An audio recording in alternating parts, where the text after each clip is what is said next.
ละบทบาทแต่ละนาทีมีความสำคัญสถาญาติโยมถ้าเราสามารถแสดงบทบาทในหน้าที่ที่เรารับผิดชอบได้ดีอันนั้นก็ย่อมจะมีรางวัลเหมือนกันทุกคนมีบทบาทมีหน้าที่ของตัวเองแต่ละคนนี่แสดงบทบาทได้หลายบทบาทสถานบางครั้งก็แสดงเป็นอย่างที่บอกเป็นลูกบางทีก็แสดงเป็นพ่อบางทีก็แสดงเป็นครูบาอาจารย์บางครั้งก็ต้องแสดงเป็นนักเรียนแล้วแต่เหตุการณ์แล้วแต่เหตุการณ์แล้วแต่สถานการณ์ในระหว่างวันในแต่ละวันหนึ่งเราพบกับไผ่พ่องเราจะต้องมีปฏิสัมพันธ์กับไผ่พ่องนั่นก็คือโอกาสที่เราจะได้แสดงพบปะกับเพื่อนกับฝูงพบปะกับคนผู้มีพระคุณหรือว่าในช่วงที่เราเป็นนักศึกษาเราต้องทำบทบาทตัวเองอย่างใดกับครูบาอาจารย์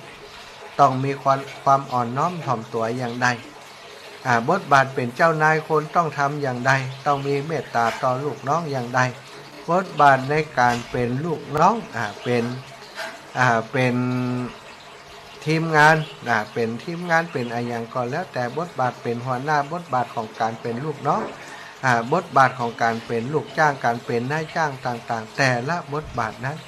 ล้วนแต่มีความสำคัญสถานบทบาทและหน้าที่ของคนเฮานั้นถ้าเฮาทำสมบูรณ์ก็เกิดกุลถ้าเกิดกุลแก่ตัวเฮาเนาะถ้าทำบทบาทของการเป็นลูกศิษย์ที่ดีนี่เวลาครูบาอาจารย์เปิ่นสั่งเปิ่นสอนเฮาก็ตั้งใจฟังตั้งใจห้ามตั้งใจเฮียนครูบาอาจารย์ก็จะมีกำลังใจในการสั่งในการสอนในการให้ความรู้กับเฮาอย่างเต็มที่แต่ถ้าเฮาแสดงบทบาทในการเป็นนักเรียนที่บ่ดีครูบาอาจารย์เปิ่นสั่งเปิ่นสอนบ่ฟังบ่สนใจบ่เอาใจใส่บ่เงี่ยหูฟังครูบาอาจารย์เปิ่นก็ท้อใจบ่สอนมันละไปมันก็เหมือนสีซ้อคือควายฟังบ่สอนมันละเพราะตาอีก็อาจจะเป็นไปได้บทบาทของการอย่างเนี้ยอย่างเราอยู่ด้วยกันนี้อาตมาทำบทบาทในการสนทนาธรรมนำธรรมะมามาจามาเล่าให้ศรัทธาญาติโยมได้ฟังศรัทธาญาติโยมก็มีบทบาทในฐานะของผู้ฟังถ้าใครตั้งใจฟังดีๆเข้าใจอย่างอีหมายความว่าอย่างอีหมายความว่าอย่างอีเขาก็มีบทบาทอย่างที่ท่านอาจารย์ว่ารู้นี่บทบาทวันนี้ทำบทบาทสมบูรณ์ต่อใด ทำงานบอกค่อยเต็มเม็ดเต็มแนวต่อใดวันนี้บทบาทในฐานะความเป็นมนุษย์ทำบดีต่อใดบทบาทของความเป็นพ่อเป็นแม่ทำบดีต่อใดบทบาทในความเป็นลูกเขาทำบดีต่อใดนี่น่ะมันก่อนนำมาปรับปรุงมาแก้ไขตัวเองได้เพราะบทบาทที่เขาแสดงไปแต่ละวันนี้มันมีผลต่อชีวิตของเขาสถานบทบาทในวันนี้มันจะส่งผลต่ออนาคตของเราในวันพรุ่งนี้กรรมหรือว่าการกระทำสิ่งที่เรากระทำไปนั้นมันมีวงจรมีวงหมุนที่มันจะเคลื่อนไปเรื่อยๆถ้าเราทำกรรมดีวงหมุนที่จะหมุนนำเราไปตั้งในวันพรุ่งนี้ก็จะหมุนไปในทิศทางที่ดีแต่เราทำบดีไว้ในวันนี้วงหมุนของเราที่จะนำชีวิตของเราไปในวันพรุ่งนี้มันก็คลุกคลักมีปัญหานี่ศรัทธาญาติโยมทั้งหลายวันนี้ได้อ่านบทความหนึ่งเปิ่นได้พูดถึงว่าชีวิตนี่มีนักเขียนคนหนึ่งเปิ่นบอกว่าชีวิตของเรานี่เปรียบเสมือนความฝันอันนี้ก็เข้าท่าดีนะชีวิตเปรียบเสมือนความฝันศรัทธาญาติโยมมีไฟพ่องบ่เคยฝัน รับแล้วบ่เคยฝันนี่มีก็ฮะเนาะชีวิตของคนเฮานี่เหมือนความฝันศรัทธาเหมือนอย่างใดอีพ่ออีแม่เคยฝันก็คงจะเข้าใจดีศรัทธาญาติโยมเคยฝันคงจะเข้าใจดีเวลาฝันเนี่ยมันม่วนศรัทธาฝันเป็นอาอย่างสะพะสะเป็ดนะบางเทื่อฝันได้เดินทางไปแอวต่างประเทศไปแอวหั่นแอวนี่สถานที่มันงดงามแม้กระทั่งบางครั้งนี่ฝันว่าเหาะใดก็มีศรัทธาเคยก็ฝันเรื่องนู้นเรื่องนี้ตอนฝันนี่มันอย่างมาม่วนศรัทธาญาติโยมฝันได้สตังค์ปั๊ดหยิบอย่างมาอันนี้ก็สตังค์อันนั้นก็สตังค์อย่าง ฝันได้สตังค์เอาสตังค์ใส่ห่อใส่ปกไว้ใส่ถุงใส่ถุงเต็มถุงเนาะใครเคยฝันโชคดีอย่างนี้เนาะเก็บใส่ม่วนใจป้อต่อพอสะดุ้งตื่นมาโอ้สถางมพอสตังค์ที่ไหนก็มีสกรรมเสียดายเป็นว่าฝันไปว่าเก็บเงินเก็บทองโอ้ได้ดีใจตอนฝันเนี่ยมันม่วนนะฝันเนี่ยมันฝันว่าได้เงินได้ทองฝันสิ่งที่ดีๆมันม่วนใจมีความสุขสถานแต่พอตื่นจากฝันแล้วป๊บสะดุ้งตื่นหู้สึกตัวมาป๊บความฝันที่เขาฝันอยู่ยกเนี่ยกับพันมาลายหายไปเป็นว่าฝันไปสถานเป็นว่าฝันไปบอกว่าจะฝันเรื่องย่างเนาะตอนฝันนี่มันเหมือนกับเป็นจริงเป็นจังนะถ้าเป็นบ่าวเป็นสาวก็ฝันว่าแฟนมาหากันฝันว่าได้กอดได้หอมได้ชื่อได้จมอย่างก็ว่าไปเนาะฝันแล้วก็มีความสุขกับความฝันแต่พอตื่นขึ้นมาเป็นว่ากอดหมอน กอดหมอนขี้ใครเหม็นตึ้งอยู่หันมาได้มาใจผู้สาวที่ตัวเองมักตัวเองหุ่มสกรรมหรือว่าผู้บ่าวที่ตัวเองชอบใจสกรรมความฝันตอนความฝันมันเกิดขึ้นเนี่ยเขามีความสุขแต่พอความฝันนั้นพอเขาสะดุ้งตื่นมาจากภวังค์ความฝันนั้นความฝันที่เขาฝันอยู่อย่างเพลิดพริ้งแผ่วๆอย่างมีความสุขมันก็พลันหายไปชีวิตคนเฮาก็เหมือนอย่างอันชีวิตเฮามีชีวิตอยู่ทุกวันนี้ชีวิตเปรียบเสมือนความฝันว่าเหมือนก็เหมือนสิ่งที่เฮาทำไว้สร้างไว้ฝันไว้เนี่ยไว้ต่างๆเนี่ยวันหนึ่งที่เฮาไปอยู่บนโลกใบนี้นะวันหนึ่งเอาง่ายๆวันหนึ่งที่เฮาตายไปนะสิ่งเหล่านี้ที่เฮาสร้างเฮาทำไว้มันก็บัดต่างอย่างก็ความฝันอย่างทุกวันนี้ที่เขาทำอย่างนี้นะทุกสิ่งทุกอย่างวันนี้อาตมาเดินตื่นเจ้ามาจัดรายการนั่งจัดรายการตี 2ถึงตี 3ถึงตี 5เนี่ยจัดรายการแล้วป๊อบคนขับรถมาเดินทางจากวัดบรรพตไปผ่านทางไปทางออกทางแก่ห่มนะออกทางแก่ห่มสดไปทางวังเหนือจากวังเหนือไปเวียงป่าเป้าไปแวะฉันเข้าที่วัดศรีสุพรรณอำเภอเวียงป่าเป้าจากนั้นก็ไปที่เมืองฝางวัดห้วยงูในไปร่วมปรึกษาหารือการบูรณะปฏิสังขรณ์พระธาตุเจดีย์ของวัดโสภณารามบ้านห้วยงูในจากนั้นก็ฉันเพลแล้วก็ไปแอวแถววัดของครูบาอาจารย์ในพื้นที่ของอำเภอฝางเสร็จแล้วก็มาแวะเยี่ยมญาติโยมที่วัดบ้านปางปอยแล้วก็เดินทางกลับมาแล้วก็มานั่งจัดรายการอยู่ที่ลำปางสิ่งที่ผ่านมาตั้งแต่ตี 3 มาจนถึงบัดเดี๋ยวนี้นั่งจัดรายการอยู่นี่อันนี้ก็คือบทบาทการทำงานบทบาทการแสดงในวันนี้ซึ่งก็เหมือนกับความฝันสิ่งที่ผ่านไปแล้วมันเหมือนกับความฝันก็เหมือนเพราะตอนนี้ถ้าสมมุติว่าตอนนี้ตื่นมาแล้วเนี่ยสิ่งที่เขาทำแต่เจ้าเนี่ยมันผ่านไปหมดเอาอย่างคืนมาได้ก่อนเนี่ยเอาอย่างคืนมาบ่ได้สักอย่างอยากจะกลับไปถึงตอนเจ้าเนี่ยตี 3จัดรายการม่วนดีเนี่ยก็กลับไปมันได้แล้วอยากจะนึกถึงความสุขที่ได้เดินทางไปพบครูบาอาจารย์ไปพบศรัทธาญาติโยมไปดูไปจุดชมวิวไปดูบรรยากาศที่อำเภอฝางตอนบ่ายตอนเที่ยงบ่ายนั้นที่ไปแอวไปชมธรรมชาติที่สวยงามนี้ก็เป็นแค่ความฝันที่จบลงไปแล้วนี่สถานอันนี้เรายังมีชีวิตอยู่นะสิ่งที่ทำไปแล้วก็เปรียบเสมือนความฝันเหมือนกันแล้วถ้าเราตายไปแล้วทุกสิ่งทุกอย่างอันเป็นทรัพย์สมบัติที่เราหาได้สร้างได้ที่บนโลกใบนี้นะถ้าเราละเราจากไปสิ่งต่างๆนั้นก็เหมือนกับว่ามาลายหายไปคือเหมือนกับความฝันที่ ตื่นขึ้นมาก็หายไปนั่นเองเนาะญาติพี่น้องเพื่อนชนิดมิตรสหายลูกลูกเมียลูกหลานทรัพย์สินบริวารต่างๆมากมายทุกอย่างทุกประการเมื่อเขาเสียชีวิตไปแล้วสิ่งเหล่านั้นก็เหมือนกับว่ามันเกิดขึ้นในความฝันแล้วมันก็มาลายหายไปเนาะศรัทธาว่าแม่นก็หันต้ยนะกับคนที่เปิ่นบอกว่าชีวิตเหมือนความฝันมันเหมือนความฝันแล้วมันเป็นเหมือนฝันจริงๆศรัทธาญาติโยมสิ่งที่เขาทำผ่านไปแล้วเนี่ยมันก็เปรียบเสมือนความฝันนั่นเองศรัทธาแต่ว่าฝันของมนุษย์คนเฮานั้นศรัทธาฝันของมนุษย์คนเฮานั้นเมื่อจบด้วยการเสียชีวิตหรือว่าการตายไปแล้วเนี่ยเขาเอามาใช้ประโยชน์ยังบ่ได้สักอย่างเขาเอามาใช้ประโยชน์อย่างบ่ได้สักอย่างทุกอย่างที่เขาสร้างไว้บนโลกใบนี้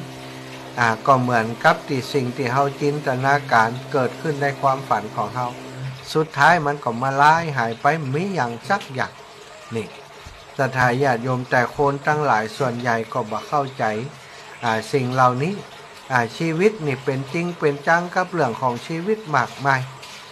ใครมากระทบกระทั่งบ่ได้นะเป็นเดือดเป็นร้อนเป็นฟืนเป็นไฟบางครั้งถึงกับตีรันฟันแทงฆ่ากันก็มี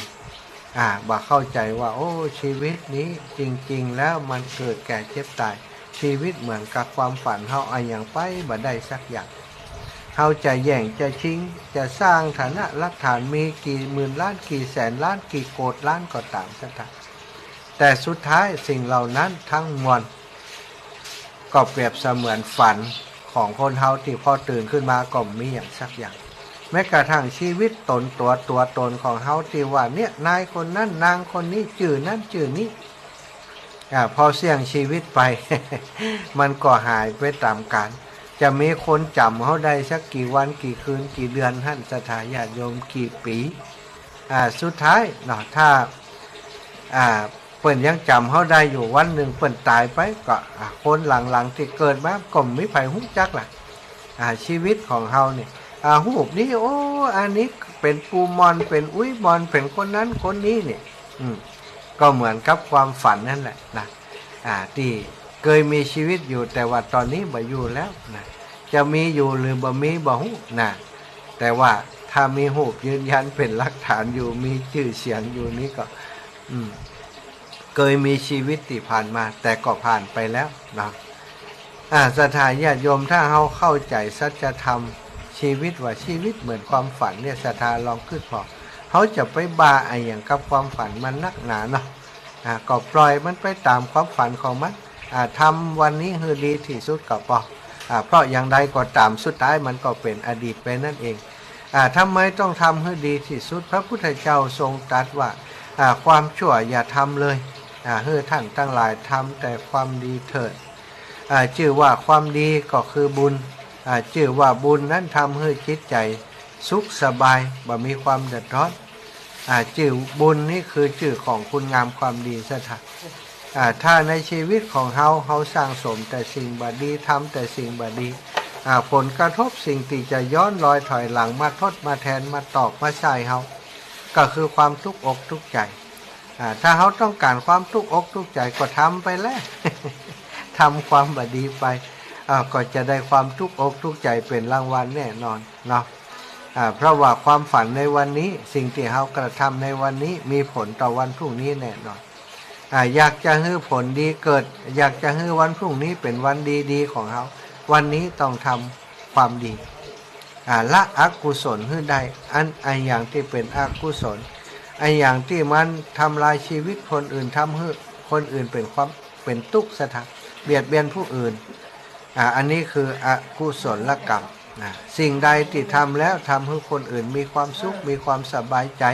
ตัวเองมีความสุขมีความสบายใจอย่างเช่นการให้ทานอย่างเช่นการรักษาศีลอย่างเช่นการปฏิบัติภาวนาของเราสิ่งเหล่านี้คือ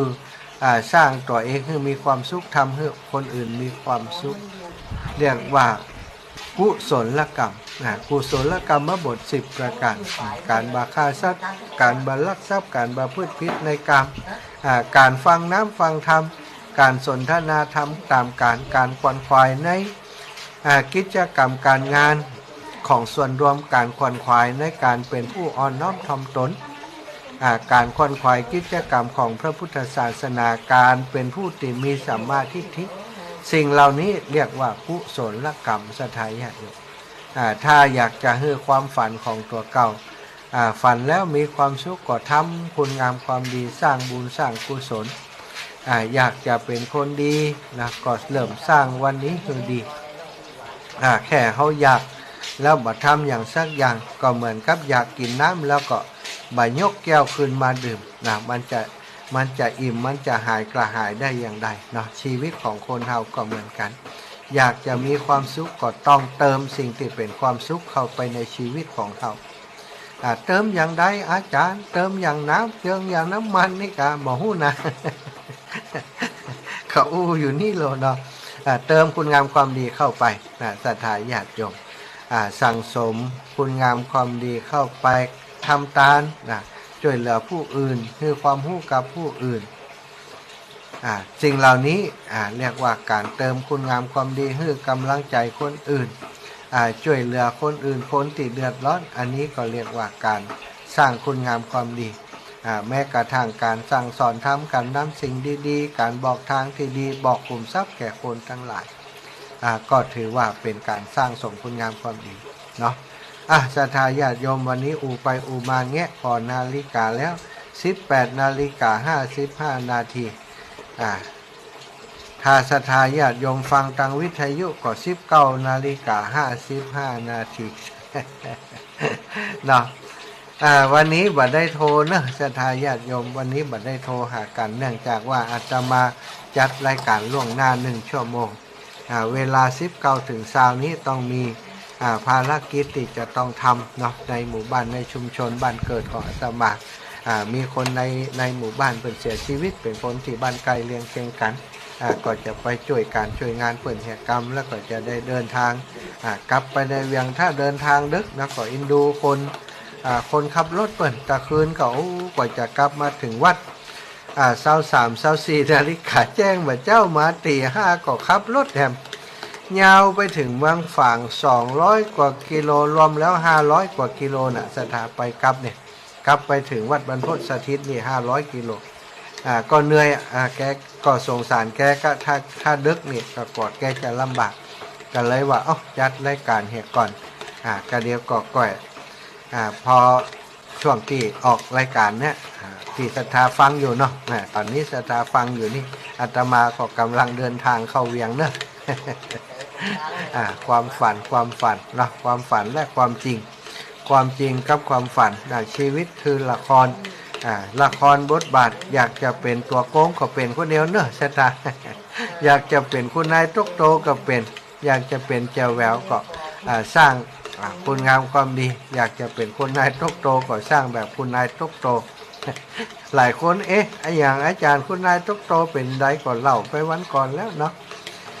ทำบุญทำทานแล้วก็ยืดติดในบุญสร้างศาลาเอามาตานศาลาแล้วตายไปกลายเป็นตกโตไปคนที่เปิ่นหอม 4-5 ปันนี่กลับไปได้ตายไปแล้วไปอยู่สวรรค์วิมานน้องเจียวแหววเนาะ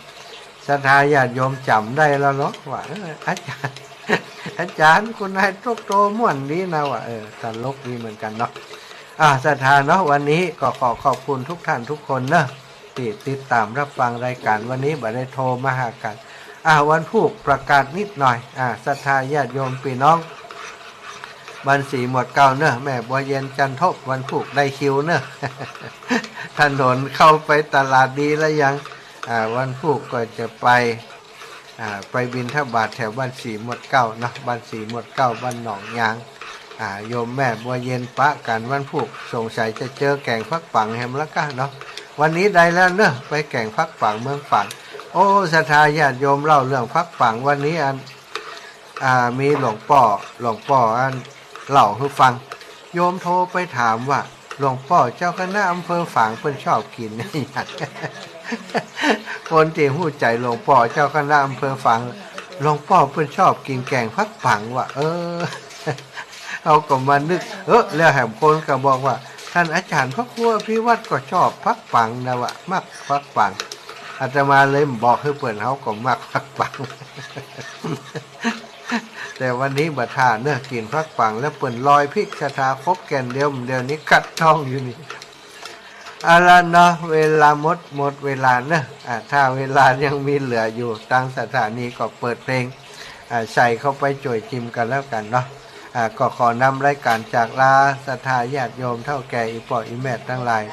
โดยเวลาเพียงเท่านี้ขอความสุขความสวัสดีจงบังเกิดมีแก่สถานาบุญท่านเจ้าทั้งหลายเท่าแก่อีปออีแม่ทุกท่านทุกคนติดตามรับฟังรายการสารธรรมยามค่ำทางสถานีวิทยุเพื่อการศึกษาวิทยาลัยสงฆ์นครลำปางและสถานีวิทยุในเครือข่ายคลื่นสีขาวทุกสถานีเนอะจัตตารโอธรรมาวัฏันติอายุวันโน